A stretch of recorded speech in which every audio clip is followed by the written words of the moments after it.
So before we go ahead with next topic, we will quickly revise. हमने कल एक topic देखा था जिसका नाम था सीरीज कॉम्बिनेशन ऑफ रजिस्टर्स। तो सीरीज कॉम्बिनेशन ऑफ रजिस्टर्स में हम रजिस्टर्स को ऐसा कनेक्ट करते हैं such that only one point between two registers is common.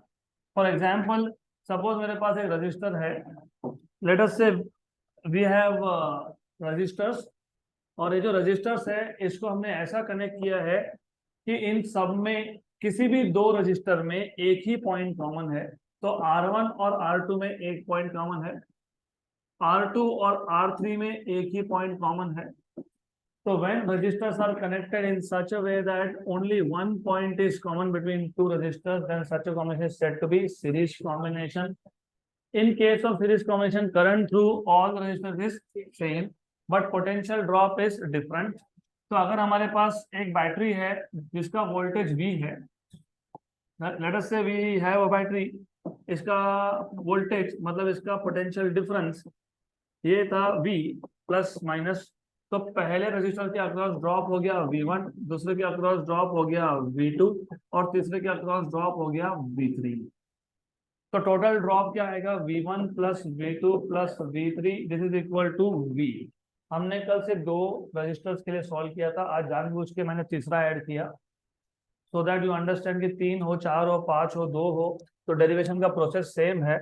Bye Ohm's law V होता है IR, तो V1 होगा I1 R1, लेकिन I1 I2 I3 क्या है? सेम है। तो V2 क्या आएगा? IR2, V3 क्या आएगा? IR3। ये सारे के सारे वैल्यूज अगर आप इक्वेशन नंबर 1 में सब्स्टिट्यूट कर देते हो तो V equal to V1 is IR1 plus IR2 plus IR3। तो I आ गया common, R1 plus R2 plus R3। इसका मतलब ये हो गया कि मैं 3 की जगह पे अगर एक सिंगल रजिस्टर लगाता तो मुझे कितना रजिस्टर कनेक्ट करना पड़ता? R1 plus R2 plus R3। इसको आप बोलते हो इक्विवेलेंट रेजिस्टेंस, तो this is called as equivalent. लेकिन ये सीरीज में था तो इसको क्या बोलेंगे? Series equivalent. क्या बोलेंगे इसको? Series equivalent. तो RS की वैल्यू क्या आ गई? R1 plus R2 plus R3। now the clear? Then second type of combination जो है that is parallel combination। तो parallel combination of resistors में हम रेजिस्टेंसेस को ऐसा कनेक्ट करते हैं such that the voltage across each resistor is same। यहाँ पे voltage across each resistor same नहीं था, पहले के अक्रॉस वोल्टेज था V1, दूसरे के अक्रॉस V2, तीसरे के अक्रॉस V3, करंट सेम था।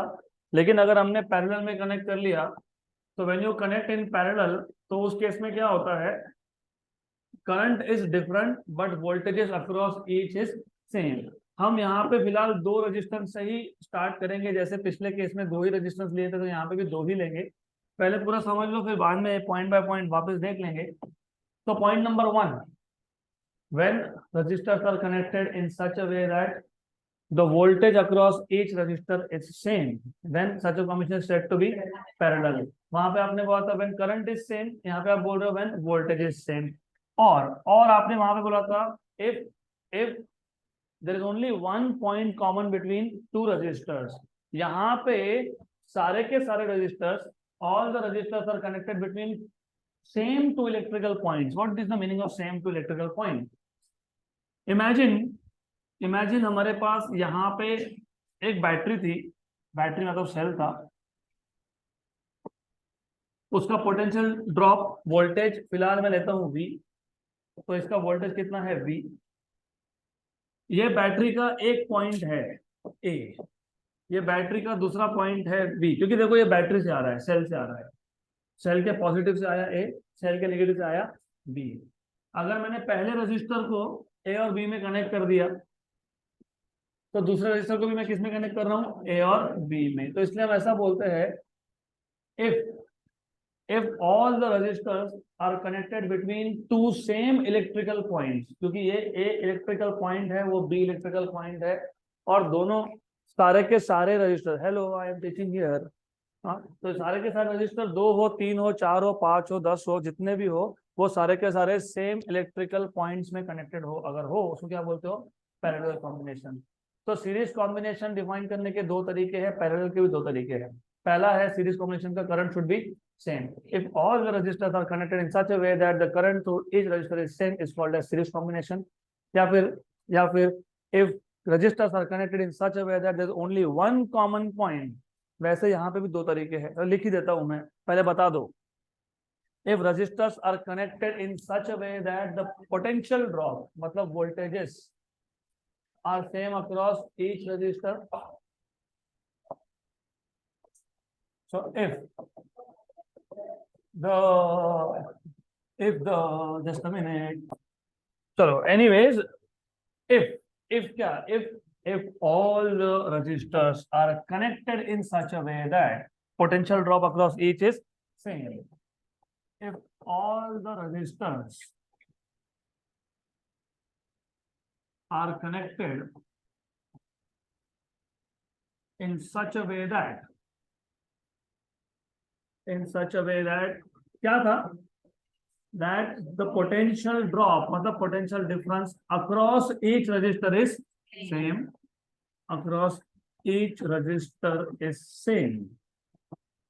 then the combination is said to be parallel combination। बराबर, पैरेलल बोलते हैं ना इसको। then the combination is said to be parallel combination। और पैरेलल कॉम्बिनेशन में क्या होता है, सारे रजिस्टर कैसे कनेक्टेड है, between two same electrical points. और ये दो सेम इलेक्ट्रिकल पॉइंट मतलब एक पॉइंट ए और एक पॉइंट बी दिखाया है इन डायग्राम। तो डायग्राम के हिसाब से दो सेम पॉइंट कौन से हैं, ए एंड बी। तो in this case all the resistors are connected। कैसे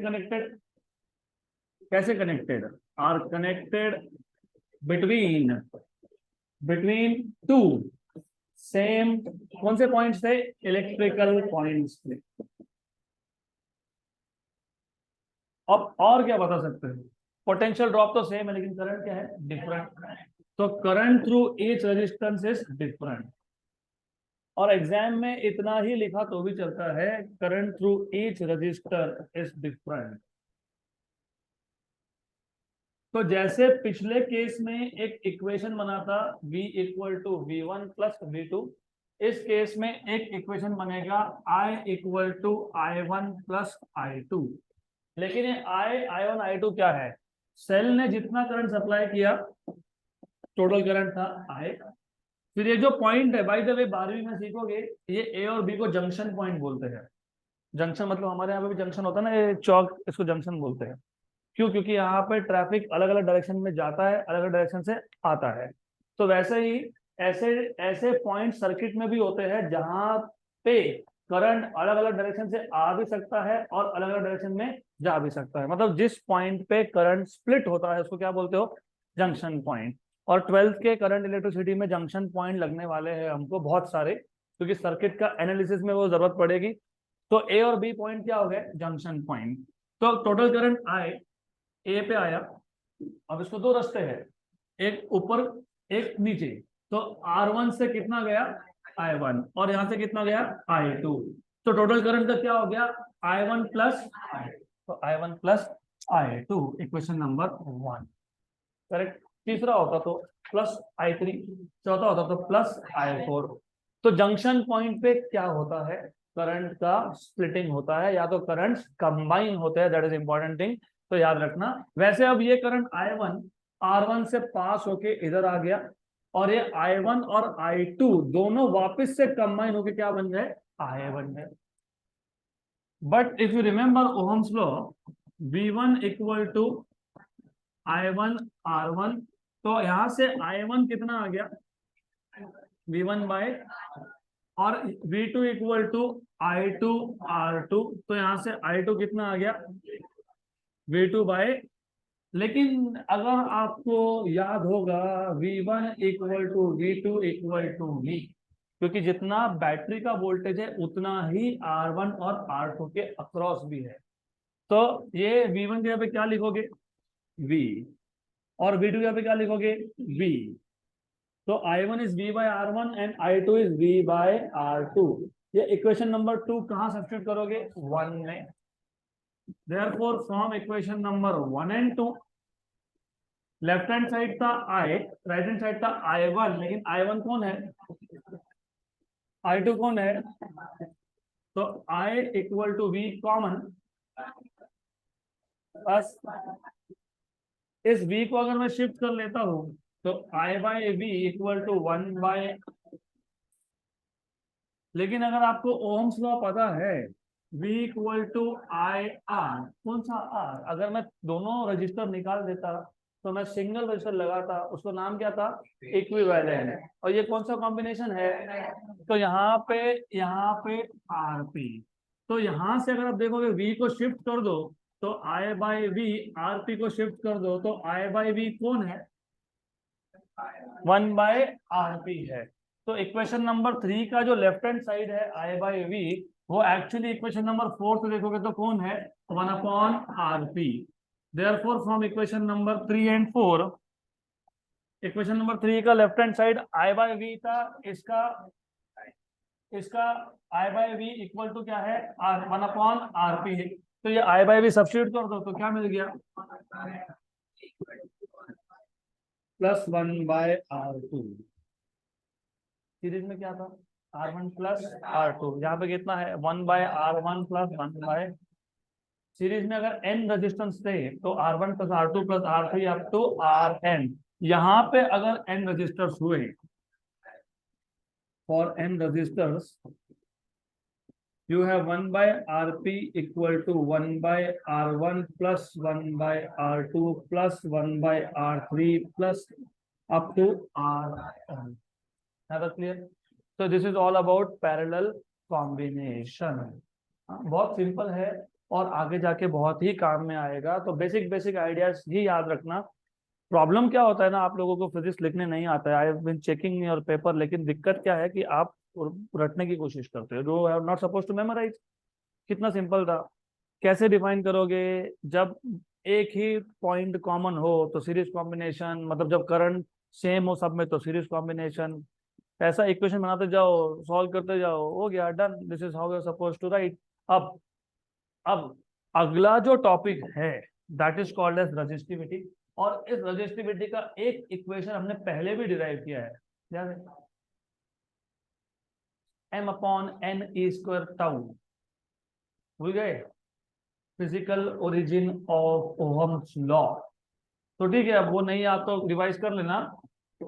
हमको वापस से मतलब रेजिस्टिविटी का और एक इक्वेशन डिराइव करना है।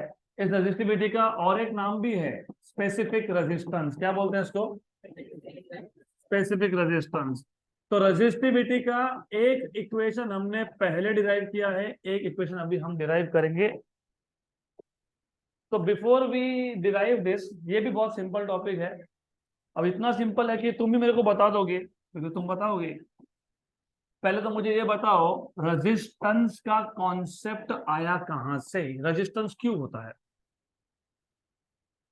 करंट फ्लो होता है इसलिए, ओके।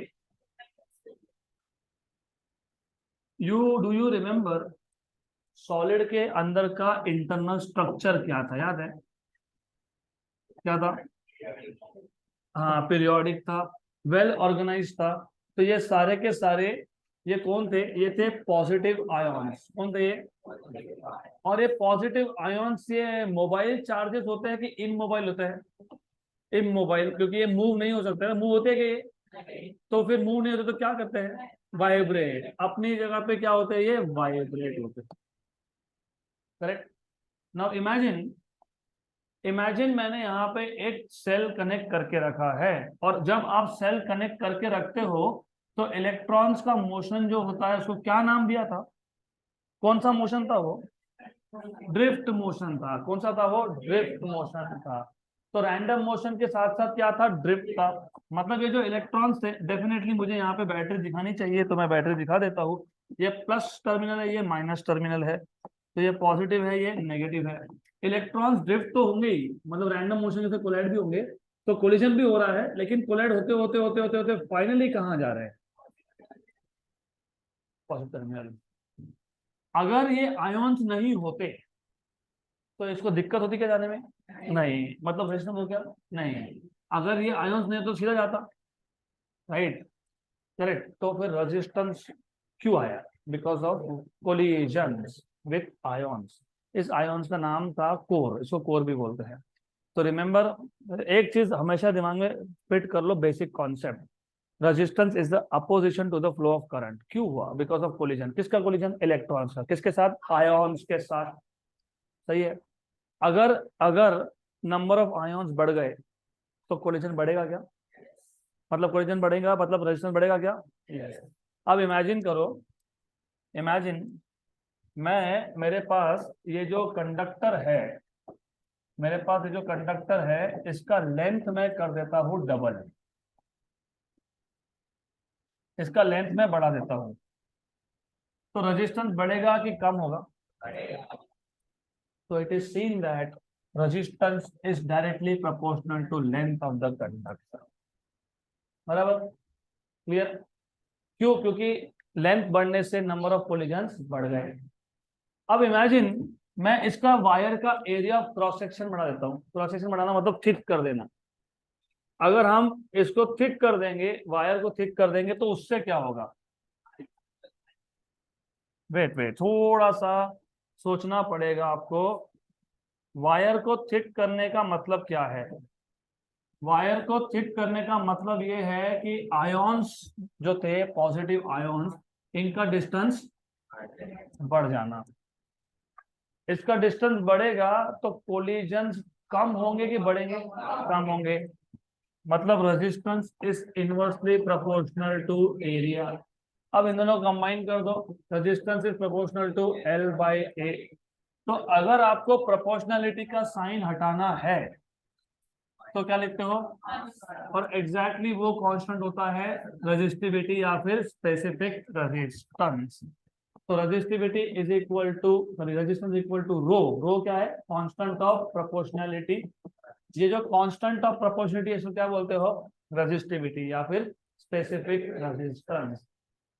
तो सिंपल सा कॉन्सेप्ट था, लेकिन कब सिंपल हुआ? जब आपको एग्जैक्टली रीजन पता था रेजिस्टेंस का। रेजिस्टेंस ये तो डेफिनेशन तो कोई भी बता देगा, opposition to the flow of current. हाँ, तो अपोजिशन हुआ क्यों? Because of collision. किसका कोलिजन? फ्री इलेक्ट्रॉन का। किसके साथ? आयन्स के साथ। तो अगर कोलिजन बढ़ता है तो रेजिस्टेंस बढ़ता है। अगर अगर कोलिजन कम होते हैं तो रेजिस्टेंस कम होगा। अब कोलिजन बढ़ेंगे कब? जब लेंथ बढ़ा दिया, ज्यादा आयन्स हो गए, तो इलेक्ट्रॉन को ज्यादा डिस्टेंस ट्रेवल करना पड़ रहा है, तो ज्यादा कोलिजन होंगे तो रेजिस्टेंस बढ़ जाएगा। अगर मैंने थिकनेस बढ़ा दिया तो average distance between two ions बढ़ गया, और डिस्टेंस बढ़ने से कोलिजन क्या हो गए? कम हो गए। तो अब टू स्टार्ट ऑफ विथ, ये पूरा का पूरा मैं प्रॉपरली बता देता हूँ। We will just write down very limited thing. Number one, hello, इधर, यहाँ पे इधर कुछ तो मैं पढ़ा रहा हूँ, शायद थोड़ा सा समझ जाए रजिस्टिविटी, स्पेसिफिक रेजिस्टेंस मतलब क्या। तो सबसे पहले it is seen that resistance resistance at a given temperature. ये याद रखना, ये पूरे प्रोसेस में तुमने टेम्परेचर कभी चेंज नहीं किया, क्योंकि टेम्परेचर चेंज होगा तो भी रेजिस्टेंस चेंज होता है। रिमेंबर, सेमीकंडक्टर्स में मैंने आपको ऑलरेडी बताया है, पीटीसी एनटीसी। पीटीसी मतलब जब टेम्परेचर बढ़ाओगे तो रेजिस्टेंस बढ़ेगा। अब तुम खुद सोचो, यहाँ पे अगर तुम टेम्परेचर बढ़ा रहे हो मतलब तुम एनर्जी दे रहे हो किसको? आयोन्स को।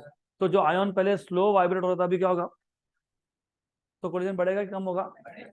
हाँ, तो हमने जब बोला कि resistance is directly proportional to length and inversely proportional to area, but at constant temperature. Temperature भी हम बाद में बढ़ाएंगे, अगले टॉपिक में वो भी देखोगे कि टेम्परेचर बढ़ाने से क्या होगा, तो वो बाद में देखेंगे। फिलहाल फिलहाल फिलहाल it is seen that at a given temperature, मतलब टेम्परेचर क्या है? कांस्टेंट है। At a given temperature resistance resistance depends upon किस पे? लेंथ पे, एरिया पे, और किस पे?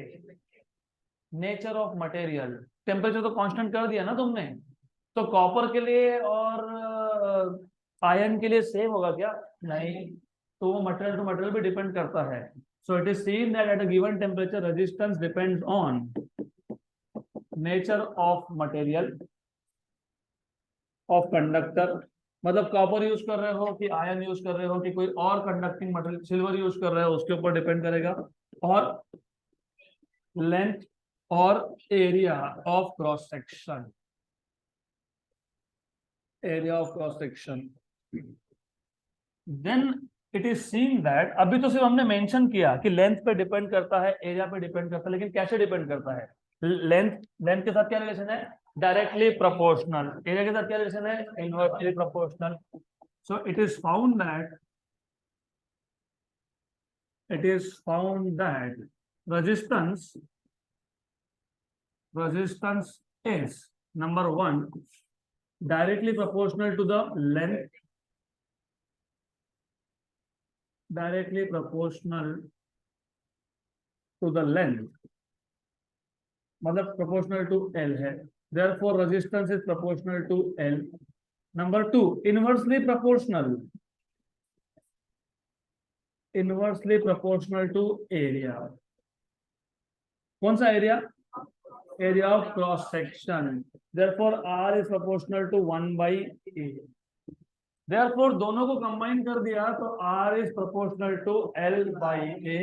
Therefore R equal to rho L by A, where a rho क्या है? Constant of proportionality. इस कांस्टेंट ऑफ प्रोपोर्शनैलिटी को हम एक नाम देते हैं, दो नाम देते हैं. हाँ, स्पेसिफिक रेजिस्टेंस और known as resistivity or specific resistance, known as specific resistance or resistivity.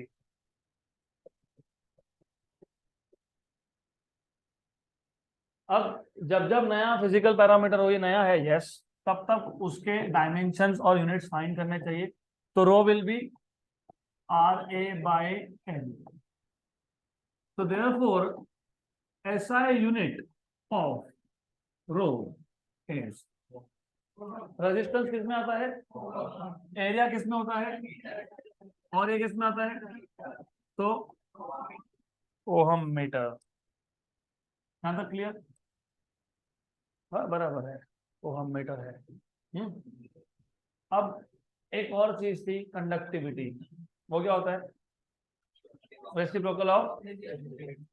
तो हम लोग कंडक्टिविटी भी डिफाइन कर लेंगे. कंडक्टिविटी, कंडक्टिविटी को डिनोट किससे किया था, याद है? सिग्मा. तो conductivity is defined as conductivity resistivity. Resistivity कहां से आया? प्रोपोर्शनलिटी कांस्टेंट से आया. और रेजिस्टिविटी का रेसिप्रोकल क्या देगा? Conductivity. So conductivity is the reciprocal of, is the reciprocal of resistivity.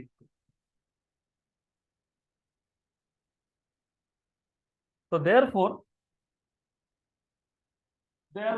conductivity is 1 upon resistivity. लेकिन resistivity कौन है? RA by L, तो L upon RA. तो इसका ऐसा यूनिट क्या आएगा? हाँ, ये मीटर है, अपॉन ओहम मीटर स्क्वायर है, तो 1 अपॉन वेरी गुड. तो अभी tell me one thing very honestly, वो सेमीकंडक्टर के नोट्स मैंने दिए थे, कितने लोगों ने पढ़े? हाँ, उसमें अगर आपने देखा होगा तो ऐसा कुछ तो था क्या, ऐसा कुछ सीमेंस पर मीटर, जो 1 अपॉन ओहम होता है ना, इसको बोलते हैं सीमेंस. क्या बोलते हैं इसको? तो 1 अपॉन ओहम मतलब कौन है? सीमेंस. और नीचे कौन है? तो फिर सीमेंस पर मीटर मतलब किसका यूनिट है? कंडक्टिविटी का यूनिट है. तो siemens per metre is nothing but 1 upon ohm metre. 1 upon ohm को क्या बोलते हैं? सीमेंस. रेजिस्टेंस का रेसिप्रोकल कौन था? Conductor. Conductance was 1 upon resistance, capital C 1 upon R, 1 upon R, R मतलब रेजिस्टेंस मतलब ओहम, तो 1 अपॉन ओहम कौन है? सीमेंस। सीमेंस कंडक्टेंस है, रेजिस्टेंस का रेसिप्रोकल कंडक्टेंस है, रेजिस्टिविटी का रेसिप्रोकल कंडक्टिविटी है। रेजिस्टेंस मतलब आर, रेजिस्टिविटी मतलब सिग्मा, सिग्मा नहीं rho, rho, resistance is R, resistivity is rho. 1 upon R is C conductance, 1 upon rho is sigma conductivity. 1 upon are मतलब siemens. और यहाँ पे अगर आप देखोगे तो ये क्या आता है? Siemens per metre. तो जिनको अभी भी ध्यान में नहीं आ रहा तो ध्यान में ले लो। Conductance is 1 upon resistance, conductivity is 1 upon resistivity. ये 1 अपॉन ओहम होता है जिसको तुम बोलते हो सीमेंस, ये 1 अपॉन ओहम मीटर आता है जिसको आप बोलते हो siemens per metre. Very good, यहाँ तक क्लियर?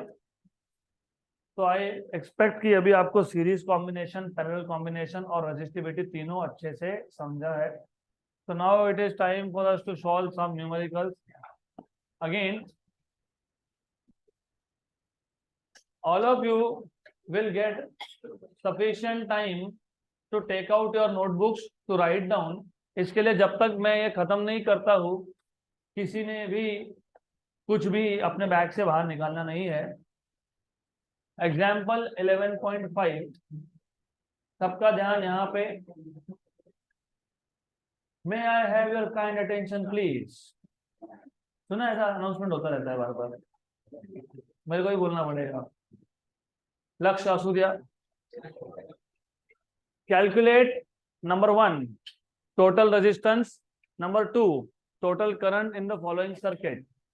तो हमारे पास एक सर्किट है, उसमें 1, 2 और 3 R1, R2 और R3 तीन रेजिस्टेंस दिए हैं, एक बैटरी दिया है 14 वोल्ट का। आपसे पूछा क्या है? Calculate total resistance. Total resistance मतलब ये तीनों हटा के एक सिंगल लगाना है जिसको क्या बोलते हो? इक्विवेलेंट। ये दोनों सीरीज में है कि पैरेलल में है? पैरेलल में है। फिर इन दोनों का पैरेलल कॉम्बिनेशन R3 के साथ क्या होगा? सीरीज में होगा। Very good. तो अब R1, R2, R3 और V ये सारे वैल्यूज हमको दिए हैं। तो सबसे पहले गिवन में क्या क्या है वो देख लो।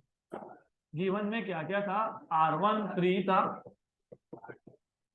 R2 6 ओहम है, R3 5 ओहम है, बैटरी का वोल्टेज 14 वोल्ट है। This is what is given to you. ये दोनों किसमें है? ये दोनों पैरेलल में है। तो R1 and R2 are in parallel. मैं अभी डायग्राम तो ड्रॉ नहीं करूंगा, हमको फाइंड क्या करना है वो लिख लो। क्या फाइंड करना है? पहले तो इक्विवेलेंट रेजिस्टेंस मतलब पूरे सर्किट का टोटल रेजिस्टेंस। टोटल क्या बोलते हो? इक्विवेलेंट। और क्या फाइंड करना है? Total current. मतलब क्या फाइंड करना है? आई, करंट बोला है ना। अब सबसे पहले R1 एंड R2 किसमें है? पैरेलल कॉम्बिनेशन में है, तो आर इन पैरेलल। तो देयरफॉर इन दोनों का पैरेलल क्या होगा? 1/RP। What is 1/R1? Multiply divide by 2, तो 2/6 प्लस 1/6 कितना? 3/6 मतलब 1/2, मतलब आरपी कितना आ गया? 2 ओहम। बराबर। इसका मतलब ये होता है कि आपने ये R1 और R2 निकाल के सिंगल 2 ओहम का लगाया तो भी सर्किट वही काम करेगा जब R1 और R2 थे। मतलब अब जो मॉडिफाइड सर्किट होगा, तो मॉडिफाइड सर्किट में आपके पास यहाँ पे एक रेजिस्टेंस है, यहाँ पे एक रेजिस्टेंस है और नीचे एक बैटरी है। तो ये मॉडिफाइड सर्किट आ गया। ये I है, ये 14 वोल्ट का बैटरी है, ये RP है और ये R3 है। अब ये जो RP और R3 है ये किस में है? तो now RP and R3 are in series. Combination लिखो मत, देखो चलता है। Therefore what is equivalent? RP plus RP कितना आया और R3 कितना था? तो कितना हो गया? अब इसका मतलब ये कि मैं इसी सर्किट को रीड्रॉ कर सकता हूँ। इसी सर्किट को अब मैं ऐसा दिखा सकता हूँ, एक ही रेजिस्टेंस दिखाऊंगा मैं इन टोटल और एक बैटरी दिखाऊंगा, ये हो जाएगा आर इक्विवेलेंट, ये हो जाएगा 14 वोल्ट का बैटरी और ये है करंट। तो टोटल रेजिस्टेंस तो मिल गया हमको। अब क्या फाइंड करना है? Total current. तो टोटल करंट के लिए ओहम्स लॉ लगा दो, इसको V बोल दो। From ohm's law V equal to I R. कौन सा आर? इक्विवेलेंट। तो आई क्या आएगा? V upon R equivalent. V कितना है? 14। आर इक्यू कितना है? तो कितना आ गया? तो करंट कितना है? हो गया क्वेश्चन खत्म। तो let us go ahead with next question। सबका ध्यान यहाँ पे और सबकी बड़बड़ बंद। अगला क्वेश्चन। तो अगले क्वेश्चन पे जाने से पहले रेजिस्टिविटी का फॉर्मूला याद है क्या? यस। रेजिस्टेंस याद है, रो एल बाई ए। तो रेजिस्टिविटी क्या है? R A by L. नहीं नहीं, अभी डिराइव किया था हमने resistivity R A by L.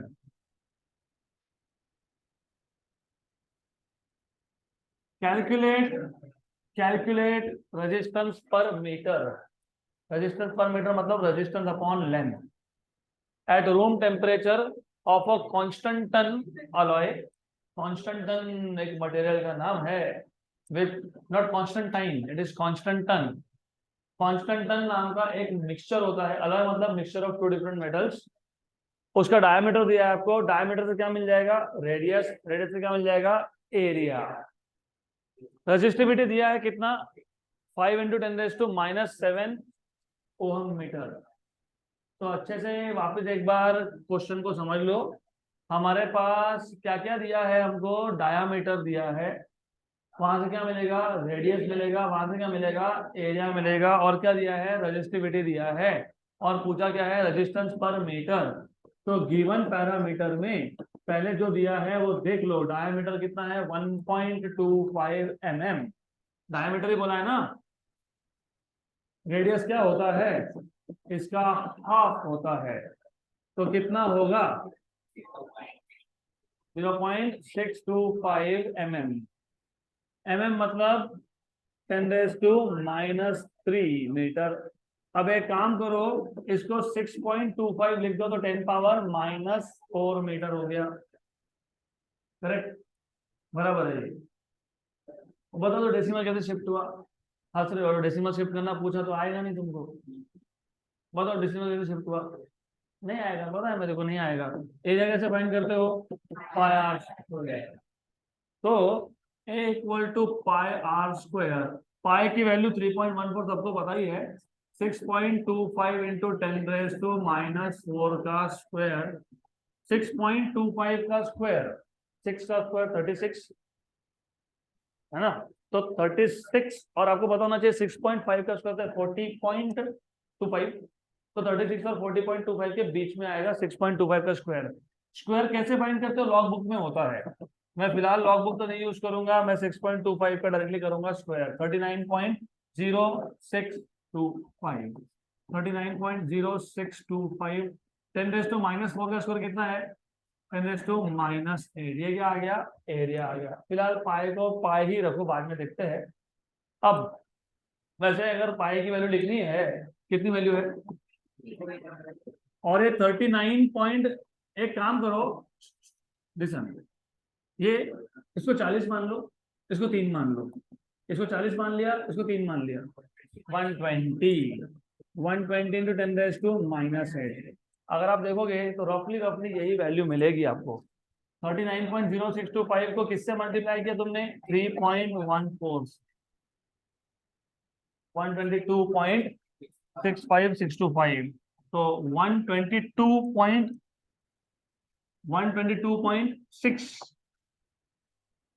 122.6 into 10⁻⁸ metre square. ये मिल गया area.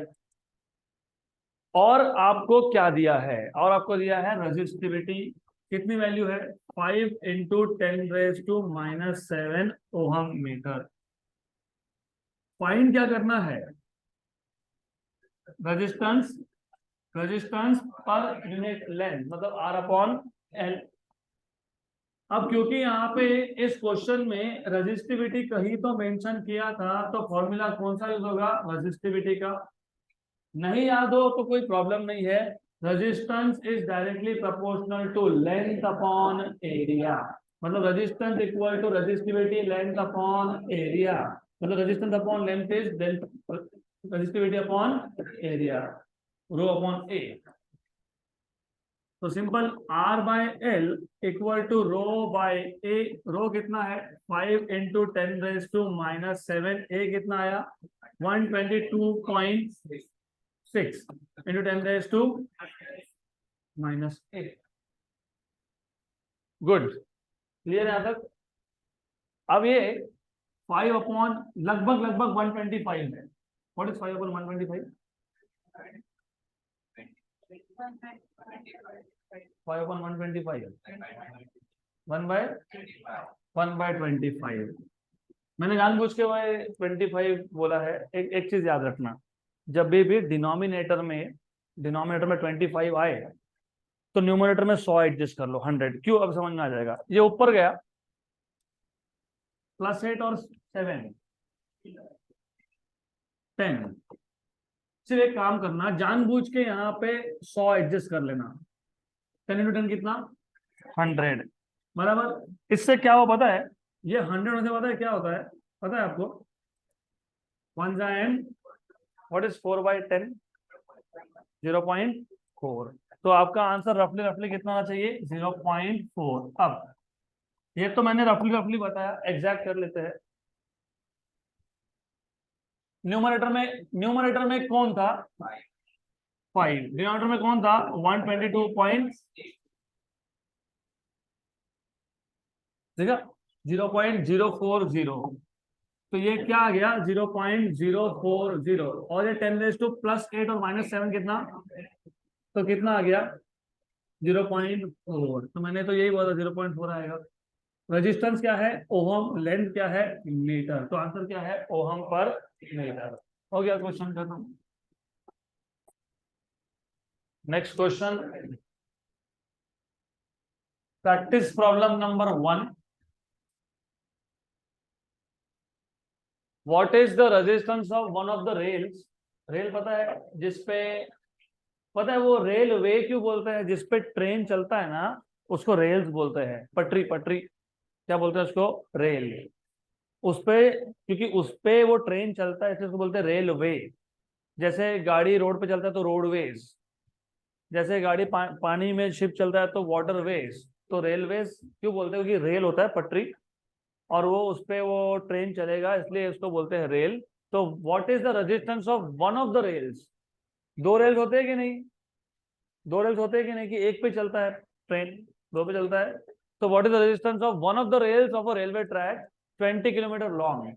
Railway track 20 kilometre long था, टेम्परेचर कितना दिया है 20 degree Celsius. The cross sectional area of rail is 25 centimetre square. Area दे दिया, लेंथ दे दिया। And the rail is made up of steel having resistivity of 6 into 10⁻⁸ ohm metre at 20 degree Celsius. अब सबसे पहले एक चीज समझ लो, अगर यहाँ पे टेम्परेचर चेंज किया होता, ये 20 डिग्री है, ये कुछ और बोला होता, तो फिर इस क्वेश्चन का सॉल्यूशन अलग आता। क्योंकि टेम्परेचर क्या बोला है, सेम बोला है, इसलिए हमने जब वो रेजिस्टिविटी डिफाइन किया तो पहले ही बता दिया एट अ गिवन टेम्परेचर। तो इस क्वेश्चन के दो सॉल्यूशन बनते हैं, एक होता है सेम टेम्परेचर पे जो हम करेंगे, और एक हम लोग जब अगला थ्योरी टॉपिक होगा उसमें होगा जब टेम्परेचर विल चेंज। तो यहाँ पे टेम्परेचर सेम है क्या, पहले ये नोटिस करना, सेम है क्या, यस। तो ये सॉल्यूशन जो मैं बता रहा हूँ वो एप्लीकेबल है। लेंथ कितना दिया है ट्रैक का 20 किलोमीटर, 1 किलोमीटर में कितने मीटर 10⁻3। तो ये 10⁻3 और एक 0 तो कितना हो गया 2 इंटू 10⁻4 मीटर। और एरिया ऑफ क्रॉस सेक्शन दिया है, कितना दिया है 25 सेंटीमीटर स्क्वायर। जिनको पता नहीं वो पता कर लो, सेंटीमीटर मतलब 10⁻⁻² मीटर, सेंटीमीटर का स्क्वायर मतलब 10⁻⁻⁴। तो सेंटीमीटर स्क्वायर से मीटर स्क्वायर में जाना होगा तो 10⁻⁴ होगा। ये एरिया आ गया। और आपको रजिस्टिविटी की वैल्यू भी दी है 6 × 10⁻⁸ ओहम मीटर। और आपको फाइंड करने के लिए क्या बोला है, क्या बोला है, व्हाट इज द रेजिस्टेंस मतलब आर। तो फॉर्मूला कौन सा यूज होगा, R = ρL/A। Simple simple, R = रो कितना है, लेंथ कितना है, एरिया कितना है, 25 × 10⁻⁻। मैंने पहले ही बता दिया था कि जब 25 डिनोमिनेटर में हो तो न्यूमरेटर में 100 एडजस्ट करो, जरूरत ही नहीं, ऑलरेडी है। 6 × 2 कितना है, 12। 10⁻⁻8 और +4 में से ये जो 10⁻+4 है, सिर्फ 10⁻+2 इसको दे दो, 10⁻⁻6। तो +2 इसको दे दिया तो +2 रह गया, वो +2 क्या हो गया, 100। और ये नीचे क्या है, 25 ×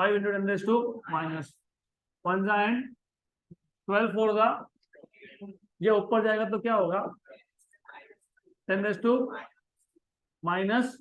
तो कितना, 0.48 होगा। ये हो गया रेजिस्टेंस फाइंड।